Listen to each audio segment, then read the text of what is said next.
1888 की शरद ऋतु में लंदन के ईस्ट एंड की गैस लैंप से रोशन गलियों पर एक डरावनी छाया छा गई। व्हाइट चैपल इलाका, जो पहले से ही गरीबी और अपराध से जूझ रहा था, डर की गिरफ्त में आ गया। ये कोई साधारण डर नहीं था, ये ठंडा, धीरे धीरे रेंगता हुआ आतंक था, जो भयानक हत्याओं की एक श्रृंखला से पैदा हुआ था। ऐसी हत्याएं जो इतिहास की सबसे बड़ी अनसुलझी पहेलियों में से एक बन गईं। इस अपराधी को एक ऐसा नाम मिला जो आज भी रीढ़ में सिहरन दौड़ा देता है, जैक द रिपर।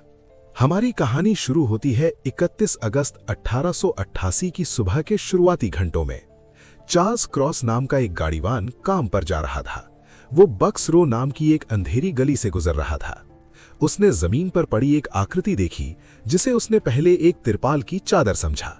लेकिन जैसे जैसे वो पास गया, भयानक सच्चाई सामने आ गई। वो एक महिला का शव था। उस महिला का नाम मैरी एन निकल्स था और वो जैक द रिपर की उन पहली शिकारों में से थीं जिन्हें बाद में कैनोनिकल 5 कहा गया। इस अपराध की क्रूरता चौंकाने वाली थी, लेकिन ये तो बस शुरुआत थी। सिर्फ एक हफ्ते बाद 8 सितंबर को 29 हैनबरी स्ट्रीट के पिछवाड़े में एनी चैपमैन का शव मिला। उस पर किए गए जख्म मैरी एन निकल्स से भी कहीं ज्यादा भयानक थे। दहशत आग की तरह फैलने लगी। अखबारों ने, जो सनसनीखेज खबरों के भूखे थे, हर डरावना विवरण छापना शुरू कर दिया और जनता के डर को और भड़का दिया। जैक द रिपर नाम तब तक सामने नहीं आया था, लेकिन लंदन जान चुका था कि उसके बीच एक राक्षस घूम रहा है। पुलिस पर भारी दबाव था। उन्होंने शहर के इतिहास की सबसे बड़ी तलाशी मुहिम शुरू की। हजारों लोगों से पूछताछ की गई और हर सुराग की जांच की गई, चाहे वो कितना ही कमजोर क्यों ना हो। लेकिन हत्यारा भूत की तरह था। वो रात के सन्नाटे में हमला करता, व्हाइट चैपल की उलझी गलियों में गायब हो जाता और बिना कोई निशान छोड़े जाता। ये इलाका उसके लिए एक आदर्श शिकारगाह था, भीड़ भाड़ वाला, कम रोशनी वाला और अस्थायी आबादी से भरा हुआ। हत्यारा इसमें एक साए की तरह घूमता था। फिर 27 सितंबर को सेंट्रल न्यूज एजेंसी को एक पत्र मिला।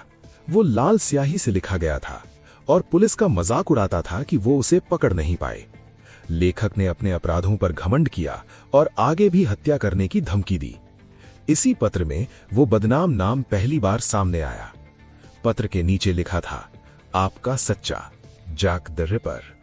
ये पत्र सच में हत्यारे ने लिखा था या सिर्फ एक क्रूर मजाक था, इस पर आज भी बहस होती है।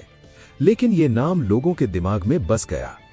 अब उस बिना चेहरे वाले आतंक को एक नाम मिल गया था और मीडिया ने उसे पूरी तरह फैला दिया।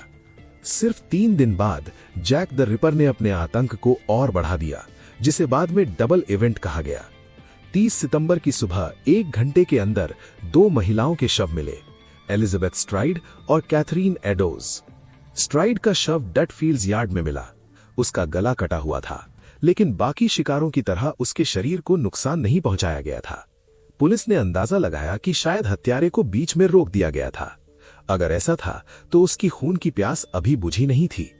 1 घंटे से भी कम समय बाद और थोड़ी ही दूरी पर माइटर स्क्वायर में कैथरीन एडोज का शव मिला। इस बार हत्यारे ने पूरा समय लिया था। इस बार की दरिंदगी पहले से कहीं ज्यादा भयानक थी। उसने न सिर्फ उसकी हत्या की, बल्कि उसके कुछ अंदरूनी अंग भी डरावनी सटीकता से निकाल लिए। एडोज के शव की खोज ने रहस्य को और गहरा कर दिया। उसके खून से सने एप्रन का एक टुकड़ा गोल्स्टन स्ट्रीट की एक दहलीज पर मिला। उसके ऊपर दीवार पर चौक से लिखा था, यहूदी वो लोग हैं जिन्हें किसी भी बात के लिए दोषी नहीं ठहराया जाएगा। क्या यह हत्यारे द्वारा छोड़ा गया सुलाग था या सिर्फ एक यहूदी विरोधी लिखावट जो वहां पहले से मौजूद थी? Metropolitan police commissioner sir Charles Warren ने आदेश दिया कि यह लिखावट सुबह होने से पहले मिटा दी जाए, क्योंकि उन्हें दंगों का डर था। इस फैसले की सदियों से आलोचना की जा रही है, क्योंकि इसे एक अहम सबूत के नष्ट होने के रूप में देखा जाता है। जनता का डर अब पूरी तरह पागलपन में बदल चुका था। व्हाइट चैपल विजिलेंस कमेटी जैसे निगरानी दल बनाए गए, जिनका नेतृत्व जॉर्ज लस्क नाम के एक स्थानीय बिल्डर ने किया। लस्क खुद कहानी का हिस्सा तब बने जब उन्हें डाक में एक छोटा सा डिब्बा मिला। उसके अंदर शराब में सुरक्षित रखा हुआ एक इंसानी किडनी का आधा हिस्सा था और उसके साथ एक पत्र। ये पत्र फ्रॉम हेल पत्र के नाम से जाना गया। ये इन डरावने शब्दों से शुरू होता था, नर्क से। मिस्टर लस्क, मैं आपको उस औरत से ली गई किडनी का आधा हिस्सा भेज रहा हूं। उस समय की फॉरेंसिक जांच से संकेत मिला कि ये किडनी कैथरीन एडोज की हो सकती है, जिसकी बाईं किडनी निकाली गई थी। डबल इवेंट के बाद कुछ समय तक शांति रही। 1 महीने से ज्यादा समय तक लंदन ने सांस रोके रखी, उम्मीद करते हुए कि ये डरावना सपना खत्म हो गया है। लेकिन 9 नवंबर को जैक द रिपर ने अपनी आखिरी और सबसे भयानक हत्या की। पीड़िता थी मैरी जेन कैली, एक युवा महिला जो बाकी शिकारों से अलग अपने कमरे के अंदर मारी गई थी।